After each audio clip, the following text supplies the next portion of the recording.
Olá! No programa Prestando Contas dessa semana, eu recebo o deputado Paulo Fiorilo, do Partido dos Trabalhadores. Ele vai fazer o balanço do primeiro mês de mandato aqui na Alesp. Deputado, seja bem-vindo ao Prestando Contas. Muito obrigado pelo convite, estou sempre à disposição. Deputado, um mês de Alesp, né? O senhor já tem projetos de lei aí que apresentou, entre eles da mediação de conflitos. Conta um pouquinho para o telespectador da TV Alesp como funciona. Bom, primeiro, a experiência da Câmara de São Paulo. Eu fui vereador e lá nós apresentamos esse projeto a partir de uma sugestão de um professor, fez seu mestrado nessa área, e nós apresentamos, foi aprovado, o município colocou em prática. Eu participei inclusive de um encontro ano retrasado, em que o município reuniu os professores que estavam trabalhando com a mediação. Isso tem uma importância grande e que poderia ajudar muito a minimizar os problemas que a gente enfrenta nas escolas. Vou dar dois exemplos. A gente viveu Suzano recentemente e ali havia um caso de bullying. Se você tem um mediador preparado, se você tem um conselho na escola, você poderia tratar esse problema no local e não deixar que ele continue e que possa, inclusive, virar o que virou no caso de Suzano. A segunda coisa é que você resolve vários problemas dentro da escola. A mediação de conflitos, ela pode ser uma saída para muitas escolas. Óbvio que você precisa preparar o mediador, ele precisa estar preparado para ouvir. Isso ajuda e pode melhorar a qualidade das relações dentro da escola. É bom, deputado, tocar no assunto da educação. Como o senhor vê no estado de São Paulo a segurança dentro das escolas e ao redor? Então, eu tirei nesse primeiro mês para fazer algumas visitas. Eu visitei 3 escolas do estado, 2 na Zona Sul e uma na Zona Leste. E o que a gente percebeu? Primeiro, o problema da manutenção das escolas. A gente viu escola que tinha vazamento do banheiro para a parte externa. Nós vimos escolas em que eles tiraram a quadra e não reconstruíram. Nós vimos escolas que precisavam de uma manutenção permanente. Esse tipo de coisa, ele deixa a escola vulnerável. Tanto do ponto de vista da relação aluno-professor, como também na questão da segurança. Eu vi vários relatos de pessoas dizendo que havia tráfico ou que havia pessoas que ali no entorno podiam trazer problema para os alunos. Isso é um problema gravíssimo e, infelizmente, do ponto de vista da manutenção, o Estado passa muito pouco para as escolas, para os diretores. Numa das que a gente foi, era em torno de R$5.000 por ano. Pensa que uma escola foi construída em 1977, 1980, ela carece de uma manutenção permanente e a ausência da polícia, a ausência de um efetivo que pudesse ajudar a combater também o tráfico de drogas. Se você aliar isso ao problema da criminalidade, da violência, é uma forma de ter problemas permanentes. Então, o Estado precisa ter um plano de manutenção para as escolas, que ele possa reformar, qualificar, colocar as quadras. 2, ele precisa ter um plano de segurança mínimo. Não estou propondo que ele tenha um policial em cada escola, mas estou propondo que ele tenha um plano nas principais escolas e onde há a constatação de tráfico de drogas. E 3, o Estado precisa olhar a educação de outra forma, qualificar o professor, pagar melhor, terminar com a categoria O. Essas são coisas fundamentais. E esse é um dos debates que a gente vai fazer daqui para frente aqui na Alesp. Agora, deputado, na sua opinião, nesse caso das escolas públicas, qual a importância da participação da comunidade? É fundamental. Quando a comunidade assume a escola tem menos risco de ser assaltada, você tem menos riscos de vândalos estragarem a escola. Então, a comunidade precisa se sentir parte da escola, ator, proprietário, até porque a escola só existe porque os impostos existem. Então, os pais, as mães, elas precisam estar presentes. Eu sei que é difícil, infelizmente. Muitas vezes o pai e a mãe não têm o tempo necessário, mas ele precisa achar um tempo para perguntar se o seu filho está indo bem, se tem problema de comportamento, porque não é na escola que vai resolver esses problemas, tem que resolver em casa. A escola precisa acompanhar a sua evolução de conhecimento, não necessariamente a sua evolução em outras áreas que aí sim a família precisa estar presente. Agora, deputado, e o problema das drogas nas escolas? Então, eu falei isso, né? A gente foi em algumas escolas que as pessoas disseram isso. Olha, aqui tem um problema grave que é fora da escola. Em alguns casos tem problema grave dentro da escola. Agora, a droga não pode ser combatida na escola com violência. É preciso combater com a mediação de conflitos, é preciso combater com projetos, com programas. Mas você precisa envolver a escola, você precisa envolver a comunidade. Às vezes a mãe, o pai nem sabe que o filho dele pode estar envolvido numa situação dessa e poderia ajudar. Então, eu acho que assim, a mediação de conflitos, que é esse projeto que a gente propôs, a ideia de ter reformas permanentes nas escolas, você ter recurso para a escola fazer manutenção e ter a comunidade participando, poderia minorar esse problema que é um problema de muitas escolas do Estado. Agora, deputado, semana passada, numa escola pública onde tinha uma manifestação, o policial militar acabou agredindo uma manifestante. O governador João Dória afastou o policial militar. O que o senhor acha disso, dessa ação efetiva? Primeiro é o que eu disse, não é com a polícia que você resolve o problema da educação. O espaço da escola é um espaço do livre pensar. Naquele caso, o policial exorbitou e está certo em afastar. O problema é que o governador ele faz um movimento dúbio, né? Então ele afasta, mas ao mesmo tempo ele faz homenagens aos policiais que mataram. Esse tipo de sinal trocado para a sociedade não ajuda. A sociedade precisa entender, o Estado tem o direito de usar a força para conter roubo, para impedir assaltos, violência e tal, mas ele não pode ultrapassar os seus limites. E infelizmente, essa postura do Dória, muito parecida com a do Bolsonaro, em alguns momentos acaba extrapolando, o que não é bom para a polícia, porque a polícia não pode tudo, e não é bom para a sociedade, que também precisa ser protegida e ter os seus direitos resguardados. Deputado, outro projeto de lei nesses 30 dias de Alesp é o Jovem SUS. Como funciona? Então a ideia é o seguinte, a gente também apresentou esse projeto em São Paulo e infelizmente ele foi vetado.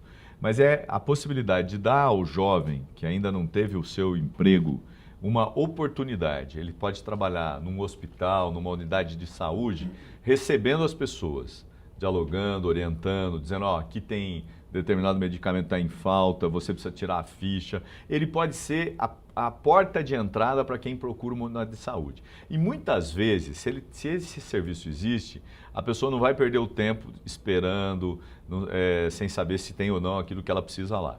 E você dá uma oportunidade ao jovem que está precisando do seu primeiro emprego. Em São Paulo isso já funcionou, tinha o Jovem SUS, muitos alunos, muitos estudantes fizeram essa experiência. Infelizmente terminou, o Dória lá também terminou, mas a gente espera que aqui a Assembleia entenda a importância desse projeto e a gente possa dialogar, inclusive, com o governador sobre isso. Outro projeto que o senhor tem trabalhado esse mês é tomadas nos ônibus do Estado, principalmente nos intermunicipais. É uma grande necessidade, até com a tecnologia aí avançando, né? Então, essa ideia da tomada, ela surgiu porque muitas vezes você está no ônibus, eu já vivi isso, e seu celular está acabando a bateria e você não tem como alimentar o celular. Está preso no congestionamento. E aí você está lá, por exemplo, se você olhar o Rio, a última enchente, os ônibus ficaram horas parados e às vezes o cara precisa carregar. Essa ideia é associar também depois a disponibilidade de uma rede Wi-Fi dentro dos ônibus. Porque daí você teria as duas coisas funcionando, tanto o carregador, aqui em São Paulo já tem ônibus que você pode conectar para poder carregar e a gente pode dar o passo seguinte, que é disponibilizar uma rede de Wi-Fi nos ônibus. Agora, na área da saúde, o senhor também trabalhou um projeto que autoriza os agentes a entrarem nas residências para fiscalizar principalmente a expansão dos focos do mosquito Aedes aegypti, né? Então, esse também é um projeto que a gente aprovou em São Paulo, é uma lei minha e que tem tido resultados positivos, por isso que a gente está trazendo aqui para o Estado. Qual que é a ideia?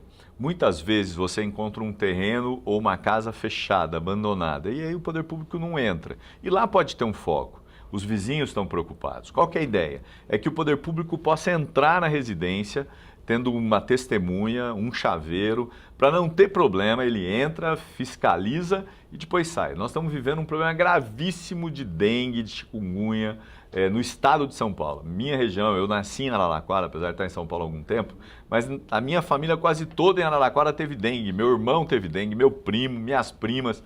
E assim, infelizmente, muitas vezes você pode ter um ou outro local fechado e que se a gente tiver essa lei, garante ao poder público a entrada sem nenhum risco, sem ter o processo depois que muitas vezes impede dele entrar. Então, se a gente conseguir aprovar, é mais um projeto, mais uma iniciativa para ajudar a comunidade, principalmente nesse momento que a gente vive, que é gravíssimo. Cidades como Araraquara, Rio Preto, o oeste do estado, vive quase que uma epidemia por conta do controle do mosquito. Deputado, pelos primeiros atos, o seu mandato vai ser focado em controle das contas, inclusive na fiscalização, aliás, né, das contas. O senhor faz parte da Comissão de Finanças e Orçamento, né? Quais outras comissões, deputado? Então, na realidade, assim, o mandato, nesse primeiro mês, ele focou internamente na questão da fiscalização ou mesmo na apresentação de projetos e externamente no diálogo com a educação, com a saúde, com o transporte, com a moradia e com a segurança, que são áreas do Estado e que, como deputado, eu vou atuar. Aqui eu estou na Comissão de Finanças, de Controle e Fiscalização, Atividade Econômica e mais uma que eu descobri... Tudo visando, né, o controle das contas públicas. Não só das contas públicas, mas também as ações que dizem respeito ao Estado, no caso da agricultura, na atividade econômica. Então, a gente quer atuar muito nisso. Eu já atuei na Câmara de São Paulo na fiscalização do orçamento, aqui também quero fazer isso. Porque é através do orçamento que você sabe onde o Estado está investindo ou onde não está investindo. Quanto tem arrecadado, quanto não tem arrecadado, se ele vai ou não cumprir aquilo que ele se dispôs quando aprovou o orçamento. Então, o papel do agente, do parlamentar, neste caso, é fundamental, porque aí é que você pode trazer informações importantes para a comunidade. Muitas vezes as pessoas falam, vou dar um exemplo agora, o Dória, por exemplo, disse que tem um rombo de 10,5 bilhões. Bom, não sei se é verdade ou se é mentira, nós vamos aproveitar agora a Comissão de Finanças para discutir isso, vamos trazer o secretário aqui, o Meirelles, para ele poder explicar que rombo é esse de 10,5. Quando você tem em caixa 7,5 bilhões disponíveis, mais 23 bilhões aplicados em resgate de curto prazo. Então, nós queremos discutir. É isso que ajuda a entender como é que o Estado tem funcionado. Até porque, infelizmente, o Estado de São Paulo teve uma política ao longo dos anos, do PSDB e do Dória, da desoneração. Então, ele tira impostos de determinados segmentos. Nós queremos saber quem são as empresas que estão sendo beneficiadas. É fundamental isso, colocar luz, dar transparência para que o munícipe que paga possa entender quem é que está levando vantagem nessa desoneração. Com certeza. Deputado, frentes parlamentares, o senhor está criando a Ítalo-Brasileira. Qual a ação dessa frente? Então, deixa eu falar. Às vezes eu falo, mas criou uma frente ítalo-brasileira. Olha só, aqui no estado de São Paulo, nós temos muitas empresas italianas que já estão aqui e muitas que querem vir. Nós tivemos um diálogo aqui na Assembleia, em que participou o presidente da Casa, o Cauê Macris, e mais 20 deputados com o cônsul, Dr. Filippo Della Rosa, que discutiu um pouco ações nesse sentido. E eu vou dar um exemplo que eu acho que é fundamental. A AES Eletropaulo foi comprada pela Enel, que é uma empresa italiana. E essa empresa italiana, ela vai atuar na cidade e em várias outras regiões. Nós queremos discutir quais são as ações, o que está sendo pensado, como é que a gente pode sugerir, interferir em questões que às vezes podem ajudar aquele usuário que tem uma conta alta, que precisa ter desconto. Já existem projetos e programas e leis no sentido de reduzir com a tarifa social, mas nós precisamos estar discutindo. Então a ideia é discutir não só com a Enel, mas discutir com todas as outras empresas que dialogam com o poder público. Isso pode ajudar, tanto do ponto de vista de levar empresas para o interior, ou mesmo para a Grande São Paulo, ou para a cidade de São Paulo, como para poder abrir canais de diálogo entre duas nações que têm um papel e uma importância muito grande histórica. Eu particularmente sou descendente de italiano, por parte de mãe e de pai, mas nós temos... cidadão italiano. Sou cidadão italiano e nós temos, assim, muitos outros parlamentares que também são. Óbvio que não queremos só focar na questão da Itália. Nós vamos trazer o cônsul de Portugal para um diálogo, tem outros que têm interesse nesse debate, nessa discussão. A ideia é que a gente possibilite esse debate, que abra canais e desobstrua esses canais para poder dialogar e, quem sabe, ajudar na geração de emprego. Até porque hoje, infelizmente, a gente tem 13 milhões de desempregados no Brasil, 2,8 milhões em São Paulo, no Estado. Então, o Estado pode ser um agente importante para minimizar essa situação. Deputado, outra frente parlamentar é do desenvolvimento regional. Onde a importância dessa frente? Está muito casado com esse último argumento que eu trouxe, o desemprego.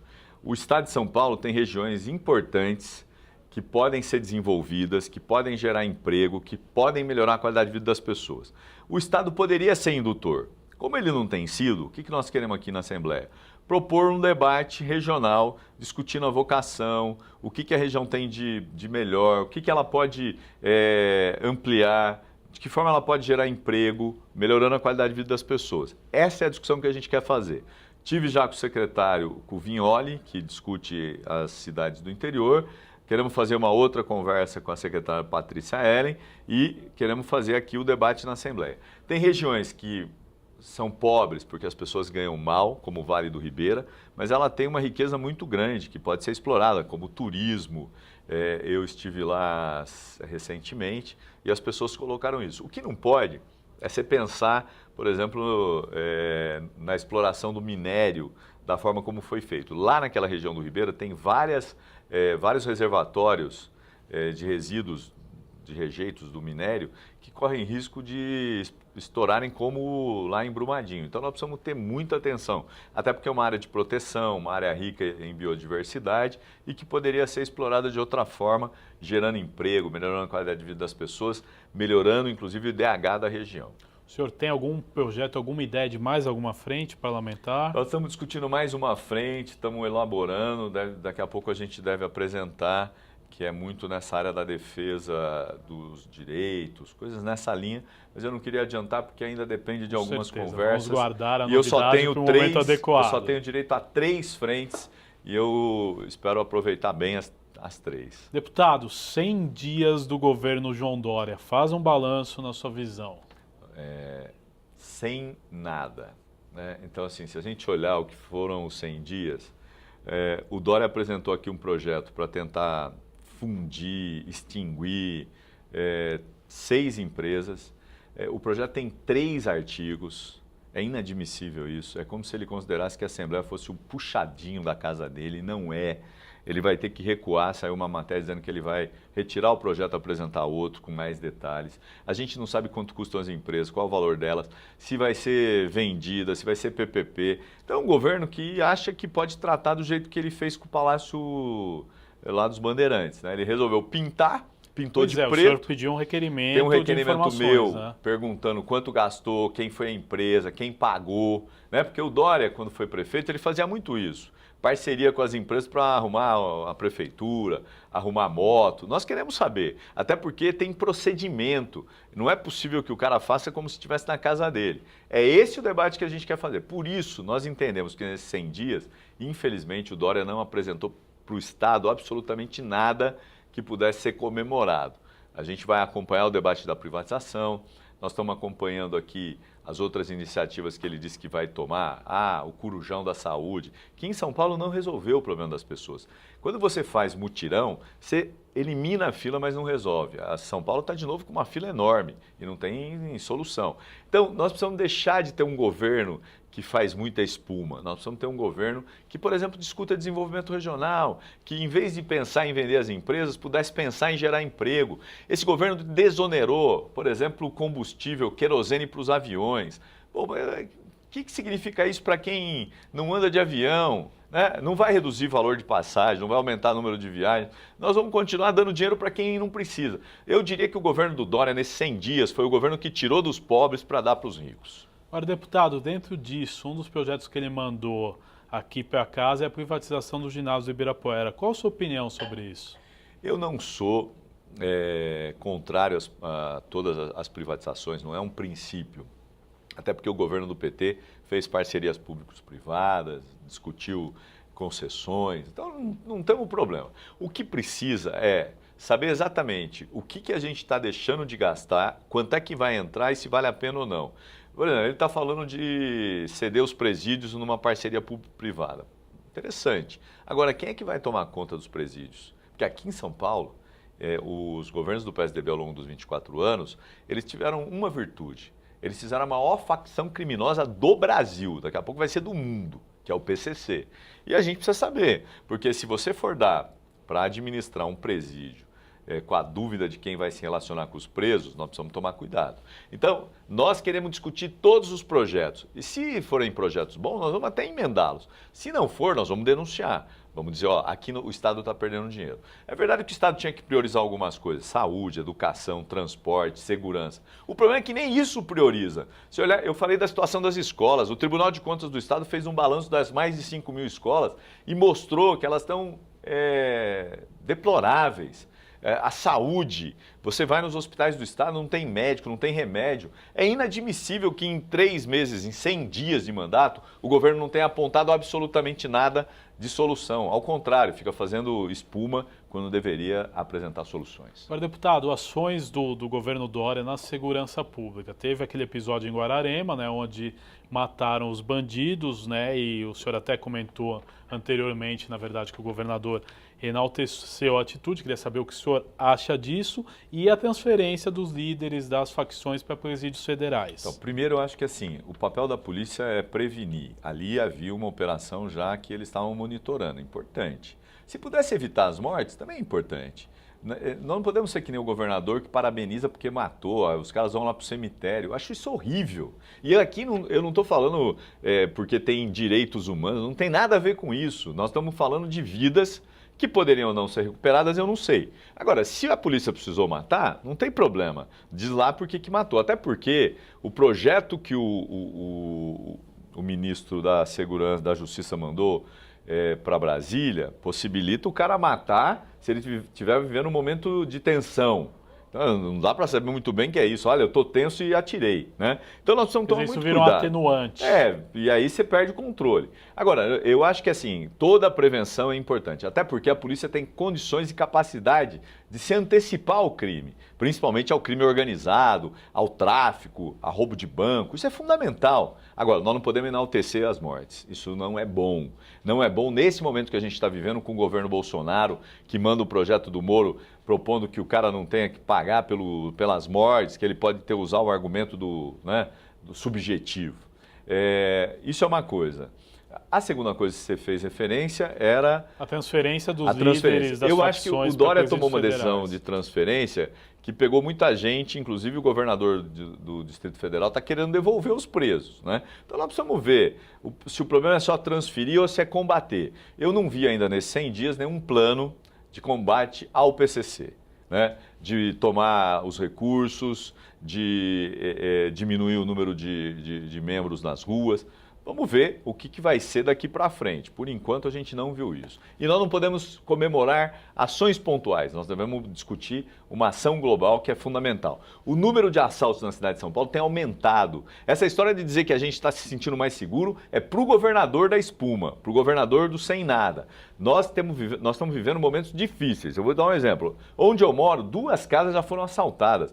2 vezes. Então não tem sentido dizer que nós estamos vivendo uma segurança, porque o governador deu armas, as metralhadoras para os policiais, porque matou. Isso não resolve. Ou a polícia usa inteligência e precisa ser melhor remunerada. Tem uma discussão aqui que os policiais que são deputados estão propondo, que é pagar melhor. Eu acho que tem que pagar melhor o policial, tem que pagar melhor o professor, o médico, tem que pagar melhor o pessoal que trabalha na segurança. Esse é o papel do governo, para poder dar qualidade no serviço. Sem dúvida, deputado. Um assunto que é muito falado aqui na casa é a CPI da Dersa. Conta um pouco da sua ação dentro disso. A CPI da Dersa é uma CPI que o PT já propôs em outros momentos, está propondo de novo agora, principalmente porque o Paulo Preto, que é o grande operador do PSDB, está preso. Nós queremos discutir exatamente o que aconteceu, porque tem muita coisa que não está explicada. O Paulo Preto disse que a conta que ele tinha era a conta ônibus. Tinha um monte de gente do PSDB dentro, depois mudou de novo, está esperando mudar a ação dele para o Tribunal Superior Eleitoral, para ver se ele foge da Lava Jato ou se ele foge da apuração. Nós precisamos discutir aqui, o parlamento tem a responsabilidade de saber o que aconteceu ao longo desses anos na Dersa, que é uma companhia importante que eles estão querendo privatizar, fundir, vender, sei lá o quê, porque nem ele falou para a gente o que ele quer. Então nós precisamos olhar isso com lupa e punir quem é o responsável, tentar recuperar recurso, porque o governador Alckmin e o Dória, de certa forma, sempre usam esse argumento. Nós fomos lesados. Então vamos ver quem lesou, para onde foram os recursos desviados das grandes obras. Aqui a gente tem Rodoanel, metrô, CPTM, muita coisa rolou, monotrilhos. Nós queremos saber. É um direito. O que aconteceu aqui? O PSDB, espertamente, ficou na fila durante 63 horas, protocolou 11 CPIs na frente do PT. E agora a gente iniciou um processo de tentar ter a 6ª CPI, assim como nós fizemos aqui com a merenda, para poder ter a possibilidade de investigar, que é o nosso papel. O parlamentar tem algumas prerrogativas: fiscalizar, propor leis, aprovar leis, organizar o povo para cobrar os seus direitos. E nós queremos fiscalizar, é o nosso papel. Não adianta dizer, não, mas já está sendo fiscalizado, tá bom, está sendo, mas nós queremos colocar luz nesse debate e é isso que a gente vai fazer aqui na Assembleia. Deputado Paulo Fiorilo, o Estado de São Paulo tem várias carências, né? Saúde, educação, segurança pública, mobilidade urbana. Na sua opinião, qual a maior carência do Estado de São Paulo? É difícil elencar uma dessas que você já levantou, mas eu diria que a principal delas é estratégica, é o governo não ter uma visão estratégica de desenvolvimento para o Estado. Quando ele faz isso, ele piora o índice de emprego e aí você começa a ter problema que você precisa aumentar recursos para assistência. Daí você tem problema com a educação, com a saúde, que as pessoas vão começar a procurar o serviço público, ele não é suficiente. E a segurança.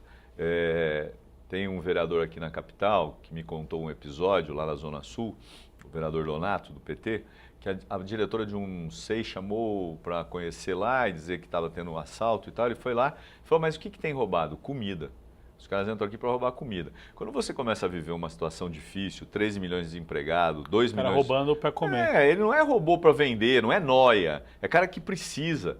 E eles entravam lá para pegar comida, não para pegar o computador para vender, para comprar droga. Então, acho que a grande carência do Estado hoje é essa ausência de um pensamento estratégico de desenvolvimento. Ainda dá tempo, o Dória só tem 100 dias, ele quem sabe não pode mudar e começar a olhar o Estado não para vender para os seus amigos, para as empresas que ele tem relação, mas para poder ajudar a desenvolver esse Estado que é rico, que tem regiões que tem uma sinergia impressionante, que tem uma economia pujante, e eu não estou falando só do agronegócio, eu podia falar, por exemplo, da produção de peixes, por exemplo, a produção de alimentos, pelo pequeno produtor rural, mas o Estado precisa ajudar, por exemplo, você não pode ter estradas intransitáveis. Eu fui ao Vale do Ribeira, a Eldorado, e fui por 7 barras, são 30 quilômetros de estrada de terra, são pontes de madeira, e lá o pessoal precisa usar essa estrada para escoar a produção de banana, que é o que eles mais produzem lá. Você vai em outras regiões como essa do Vale do Ribeira, estradas que estão muitas vezes intransitáveis por causa da chuva. Se o Estado não olhar, aliás, o Estado infelizmente não olhou ao longo desses anos, deixou quilômetros e quilômetros de estradas sem asfalto. A gente podia falar dessa região que eu te falei de Itapirapuã Paulista, mas podia falar lá agora de Eldorado, várias regiões sem asfalto. Como é que você escoa a produção? Como é que você incentiva o cara a produzir? Não incentiva, né? Então, eu acho que esse é o grande problema do Estado, na minha opinião, hoje. Deputado, eu quero agradecer a sua presença aqui no Prestação de Contas, sempre aberto aqui para divulgar suas ações de mandato. Eu que agradeço, muito obrigado, estou à disposição. Queria só encerrar dizendo que foi um mês intenso, em que a gente fez visitas, apresentamos um projeto de lei, fizemos debates aqui no plenário e vamos continuar. Serão 4 anos com a mesma intensidade. Até a próxima, deputado. Obrigado, eu que agradeço. No programa Prestando Contas de hoje, eu recebi o deputado Paulo Fiorilo, do Partido dos Trabalhadores. Até o nosso próximo encontro. Tchau, tchau.